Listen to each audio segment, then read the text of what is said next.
Hi, Rich Leiter here, and welcome to the Naked Booktuber. So today I would like to just make a few comments about Walter Benjamin's essay entitled The Work of Art in the Age of Mechanical Reproduction. I've been meaning to share some of my thoughts about this for a while now, and recently, I came across. Every once in a while, I come across somebody who gives a podcast on this essay by Benjamin. Both who are philosophers, and they give a summation of the book. I haven't read the whole thing. I've read sections of it. I've listened to their podcasts, and I've also done some research on the internet. And from the very get-go, when I was introduced to this work of art, I disagreed with it emphatically from the very start. And let me explain why now, or try to anyway. So Benjamin's thesis is that a work of art has a certain aura, as he puts it, or works of art, I guess works of visual art, paintings, used to have a certain aura around them because they could not be duplicated. There was no means of duplicating them. Well, there were woodcuts, and people could try to copy them, artists, but there was no such thing as a mechanical reproduction until the 20th century. There was no photography, basically, is what he's saying. And so the work of art always retained this aura until relatively recently. And he says because the work of art can now be readily reproduced, it obviates the need for somebody to go to an actual museum and look at the work of art in person. And because it obviates that need, the original work of art, in Benjamin's opinion, has now lost that aura. So right away, I disagreed with what he's saying. Walter Benjamin is a socialist, and he begins his essay actually not talking about the subject, but he starts talking about Karl Marx, and how Karl Marx prognosticated a number of things that would happen, how the proletariat would rise up and capitalism would succumb inevitably to socialism, and he goes on for a couple of paragraphs about this. So he makes it's very clear that he's a socialist, that his sympathies lie with Marx and with socialism. And again, I would just disagree with his initial premise upon which the rest of his essay is built, that the work of art has lost its aura in the age of mechanical reproduction. I don't think that's true at all. You see, Benjamin talks about the masses of people. He talks about how the masses have always wanted to see these works of art in museums, the Mona Lisa and Michelangelo's Sistine Chapel, and all the famous paintings that we've always read about. He says the common man has always wanted, as a hunger, to see these paintings, and they couldn't do it because they couldn't travel to the original work of art. But now they can. Now they can because of mechanical reproduction, and this is a great boon to mankind. This is what he's basically saying. See, mechanical reproduction is now the great equalizer, so that we now have complete equality, he's saying, now that anybody can look at the Mona Lisa by means of a photograph. Walter Benjamin's notion to me is extremely simplistic in the way that And it's very emblematic of the way that socialists think. They think in very simple terms. They think of you and me and everybody else in the world just being the masses, quote unquote. We're just the masses. And the masses are basically just kind of, the way he describes us is very insulting. It's like he's saying people are fundamentally stupid. They're insensitive. Well, let's put it this way. Walter Benjamin's argument about how great works of art are now accessible to the masses is true in a certain way. If you're a person, one of the masses, who is a stupid person, an insensitive person, a person without any subtlety or without any ability to be introspective, if you have no interest in art whatsoever, if you don't care about art, if you've never cared about art and you're never going to care about art, if you don't go to museums, if you can't remember the last time you've been to a museum, if you have no feel for art, if you have no intention, obviously, of painting a picture, if you're that kind of a, I guess you'd call it a Philistine, that kind of a just very insensitive average person, Mr. John Q. Public. If you're that kind of a person for whom art really has no place in your life, well, yeah, I guess if you look at a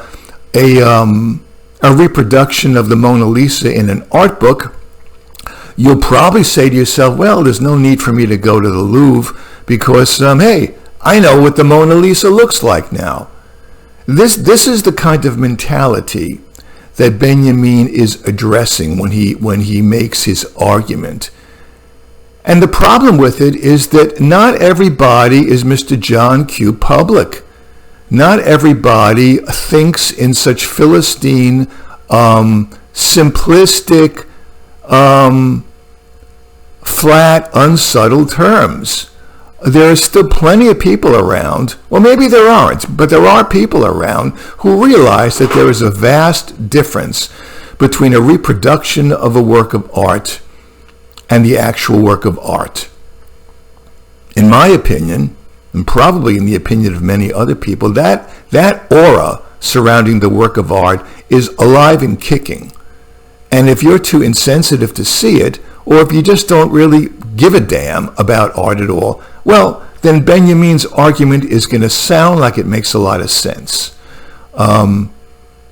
Benjamin talks immediately in his essay about how when a work of art is reproduced mechanically, it no longer, the original work of art, there's no sense anymore of the historical nature, the historicity of the work of art, of the original. It's now been completely removed from its tradition, from the history, from the cultural climate in which it was created. All this has been destroyed now that we have the advent of the mechanical reproduction. He says, okay? Now this is also a very typical attitude of socialists, and of people in general who have absolutely no feeling or interest in art at all. Such people cannot relate to art on any level other than its value in terms of history. They don't know how to deal with it otherwise. Excuse me. I mean, these people don't paint. They have no interest in painting at all. They don't know anything about color, about the technique of painting, about underpainting, about different kinds of pigments, about, for instance, how an underpainting will differ from just an alla prima painting, how when you glaze, how there are certain optical effects created by a painting which contribute to what Benjamin calls the aura of the painting. You see, these people don't know anything about that. Benjamin is not an artist. So he cannot relate to a work of art on purely artistic terms. He has to relate to it as an artifact, as an object, as something within a historical context. You see, it drives socialists nuts if they can't label and categorize something in terms of the history of mankind. They can't just enjoy a work of art as a work of art. They can't just enjoy a poem, for the beauty of something beautifully expressed. No, they have to see it in terms of its history, its tradition, in terms of its significance in the capitalist/socialist scheme of things. So in other words, art for them is simply, it's really a political act to them because they don't know how to relate to it in an artistic way. And the problem I have with Benjamin is that he's assuming that everybody agrees with him. And they don't. They just don't. The way that Benjamin is looking at the work of art is in a purely external, superficial way. He's looking at the work of art as an object, instead of looking at it as an expression of, as I said, in purely painterly means, using the techniques of painters. He can't relate to that because he's not a painter. So he can only relate to it in terms of its historicity, as he calls it. That's all that art is to socialists. It's all art to socialists is simply a tool. They convert art, or try to convert art, into a tool for the cause. They try to convert it into propaganda or into something which illustrates what progress the common man, the proletariat, is making. That's exactly what he says in the beginning of his essay. He says the mechanical reproduction is a wonderful thing because it's the great equalizer. It's very much linked to the socialist idea of equality for all, art for the masses. So he's all for it.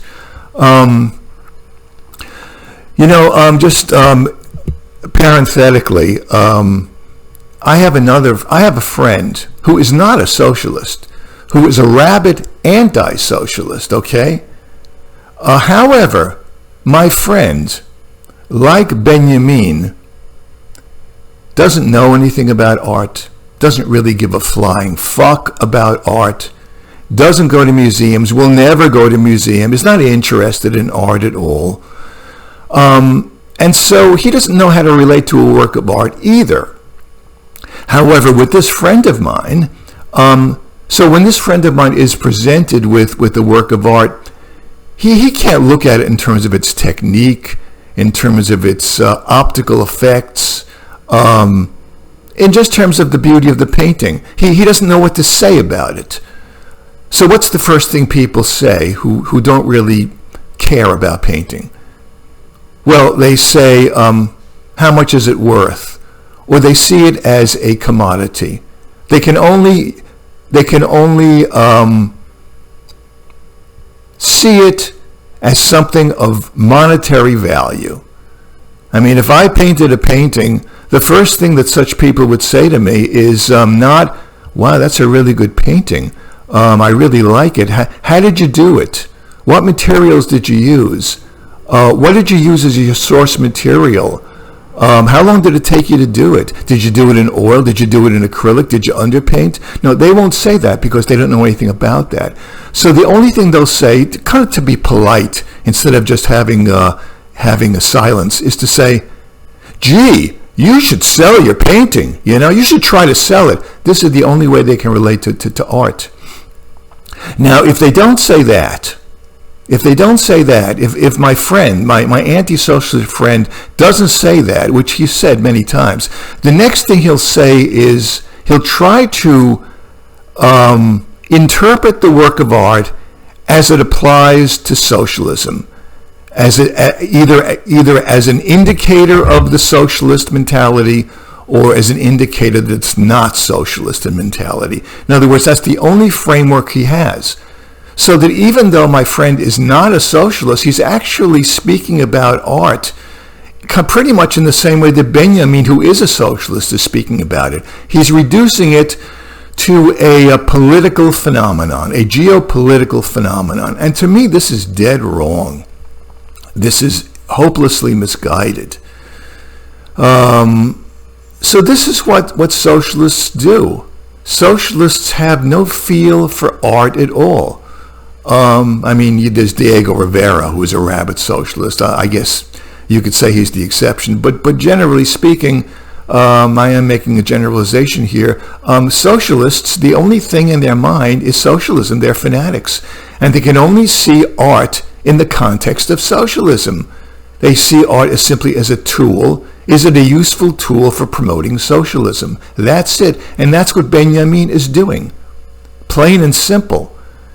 And I resent the fact that he is lumping me together with the masses. The socialists only see, people in a very one-dimensional, robotic light. We have the masses, and the masses all think alike. And then we have the Politburo, which presides over the masses. I guess Benjamin, as an intellectual socialist, would be one of the elite socialists who would preside over the masses. This is the way they see things. It's very black and white. How does he know that the masses hunger to have art brought down to their level thanks to the miracle of mechanical reproduction? How does he know that? Maybe there are people in the world like myself who don't feel that way, who actually have a brain and can think for themselves. Now, in back of me is a copy of Leonardo da Vinci's Lady with an Ermine. It's a copy, and I used a mechanical reproduction in order to try to paint that copy, which I'm still working on. Now, there are many people on the internet, not many, but there are several people on the internet who have also attempted to copy this very famous painting by Leonardo. And they're not that great. And part of the reason that they're not that great is that their source material was a lousy mechanical reproduction. There are all sorts of mechanical reproductions. I've seen mechanical reproduction. You can look at one painting and depending upon the photograph of the painting you're looking at, in whatever art book you're looking at, that painting can have a totally different colored background in each photograph. I've seen pictures of paintings where the background looks dark green, and then I go to another art book and the background looks like a light blue or like a gray. I've seen a photograph of the portrait of Wanda Perea by Velázquez, where Juan Velázquez is facing in the wrong direction in one of these art books. And it looks absolutely nothing color-wise like the original does. So photographs are extremely misleading, just in terms of the color alone. The other thing that photographs will not give you is the sense of the layers of the painting. Remember, in most great works of art, you don't just the artist didn't just paint it a la prima in one layer. Most of the time, they did an underpainting, and they did several layers above it, and it's the interplay of these several layers which gives the painting its indescribable optical effect. Now, Benjamin wouldn't know anything about that, about underpainting and about glazing and about layers, because, like I say, he doesn't really care about art unless he's using it to tout socialism. It's lost on him. So you will not get that in a photograph, a mechanical reproduction. You will not get any sense of the different layers in the painting. Now, I did use, obviously, I didn't go to I think it's the Uffizi in Italy, and stand in front of the original painting and try to copy it. Didn't do that. I went on the internet and I tried to find a good reproduction. Now, how do I know what a good reproduction is? Well, there is one boon to mankind with the advent of mechanical reproduction, which has only occurred recently. It's called high-resolution digital photography. I went to a website, an Italian website called Alta Definizione, where there's a photograph of this painting, and you can click on the mouse and it will actually magnify the size of the painting. It will magnify the size of the painting to such an extent that you can actually see the craquelatura, the cracks in the painting. You can actually get kind of a feel for the layers of the painting. Again, it's not the same as the original, but I get a sense of it. So I am very, very, very particular about the photographs that I use when I'm trying to make a reproduction. One of the few sites that seems acceptable to me, short of going to the museum itself, is this website I just mentioned, Alta Definizione. I mean, you can get a really good sense of the original. You can intuit it a lot better than you can from, looking in some generic art book. You're just going to get nothing from that. Everything's going to be different about it. So once again, from the very get-go, this notion about how the aura of the painting has been destroyed by mechanical reproduction is simply not true from a purely painterly point of view. This is completely unaddressed by Benjamin. So I immediately, when I was listening to these people talk about Benjamin, and I doing my own research from the very get-go, from the very first sentence and the very first line spoken, I had kind of an allergic reaction to Benjamin's way of looking at art, and by extension to the socialist way of looking at art. What it really boils down to, for me, is this. There are people in the world who cannot be introspective. They're not able to go deeply into themselves. They're not, in other words, what do I mean by that? They're not able to take long periods of solitude. They're not able to take long periods of being silent or silence. They're not able to just think about things deeply. It's beyond them. What they do is they can only be stimulated or react to the external world, to the world of the newspaper headlines. This is the world of socialism. It's a completely external way of looking at life, which is typified by Benjamin's essay.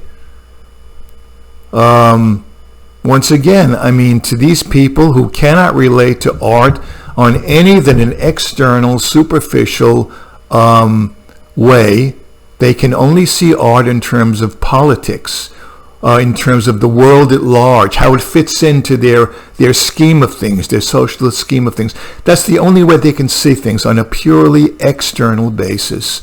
And that is, I get, and they don't see things on an individual basis. They don't see people as individuals. They see people as only members of the masses, with a herd mass mentality. Forget about Nietzsche thinking of people as belonging to a herd. Don't put it on him. Put it on Marx. Marx is the one who thought that he could easily manage the herd mentality, because all there is to Marx is a herd mentality. And that's all there is to Benjamin also. People, individual people, exceptions to that rule do not exist for these people. They're problematic. The people like me who actually say, no, I mean, not all mechanical reproductions are identical. You see, people like me, we're a problem for the socialists, because we are not fully homogenized yet into their socialist scheme of things. So what do? It's very simple. Eliminate us. What did Stalin say? You got a problem with people? What do? Eliminate them. You end the problem. That's how socialists think. And this is how Benjamin is thinking. And it's really a horrendous and an offensive way of thinking to any sensitive, introspective individual. To Benjamin, the reproduction, the mechanical work of art is a boon to mankind. It's one step closer to the socialist utopia.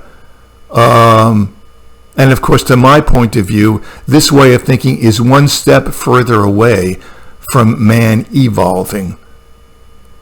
When you think the way Benjamin does, you are devolving, not evolving. It's as simple as that to me. So that's it. And Benjamin is not the only person who speaks. He wrote this essay, of course, which is frequently referred to. But this is what socialism is. Whenever people relate to works of art who are socialist, they can only relate to it in the way that Benjamin is doing. And for that matter, like I said about my friend who is anti-socialist, they also cannot relate to a work of art as a work of art. And that's the way that I relate to art. I relate to art as art. It's like, when you go to a museum, you go to the Metropolitan Museum of Art. Now, the Metropolitan Museum of Art has so many paintings. So many famous paintings, so many masterpieces. It has thousands and thousands of people, of paintings. I'm not saying that if you don't paint, that you cannot enjoy the experience of going to the Met. I'm not saying that. You can enjoy it. Millions of people do enjoy it. However, if you are not an artist or somebody who takes a real interest in art, after you've looked at the 50th painting maybe, or the 30th painting, your mind is going to just dull over, and you are going to get bored by it. Because beyond, if like I say, if you don't know what to look for in a painting, you can't really appreciate the painting on a deeper level. I went to, I'm going to end now, but one more remark. I hadn't been to the Museum of Modern Art in like 30 years. And this happened to me several years ago. I happened to get free tickets to the museum. It's very expensive going there nowadays. And I didn't feel like shelling, I don't know, $20, $25 contribution to the Museum of Modern Art. So I got these free tickets and I went there, and I was very excited about going to it. And after 30 years, I finally went to it. You know what I saw? It was mobbed with people, and it was mobbed mostly with foreigners. And you know what they were doing? They were standing in front of famous paintings. They were standing in front of a painting by Van Gogh. And they were standing in front of Monet's water lilies, and they were taking pictures of themselves in front of the paintings. Not to cast any dispersions upon people of Asian distraction, but I noticed that most of the people who were standing in front of these paintings, having their pictures snapped, were Asians, were Japanese people. I guess it's one of their things. It was like they were going to the museum not to look at the work of art, not to relate to the work of art as a work of art, just to sit there in front of it and look at it and see what effect it had on you. No, they saw the work of art, the Van Gogh painting or the Monet painting. They saw it as the Eiffel Tower or the Empire State Building. They wanted to just snap a picture and to show their friends when they came back home, saying, "Look, I was standing in front of the Eiffel Tower." It has nothing to do with the painting. It's just an object of some kind of cultural or historical value to them. It's dead to them, the painting. Well, this is the same thing that Benjamin is. This is the same mentality that Benjamin has in his essay. And this makes it all. And of course, I really couldn't couldn't sit in front of any of the paintings and look at them. First of all, they were being blocked by all of these people who were having their photos taken in front of them. So I couldn't even really look at the painting. The whole museum was killed for me. The enjoyment of it was killed for me. So, and I guess these are the kinds of people that Benjamin is addressing in his essay, The Work of Art in the Age of Mechanical Reproduction. He thinks that these people who like to get their pictures snapped, these masses, these are the people he's writing his essay for, I guess, but he's not writing it for me. So that's it. Thanks a lot.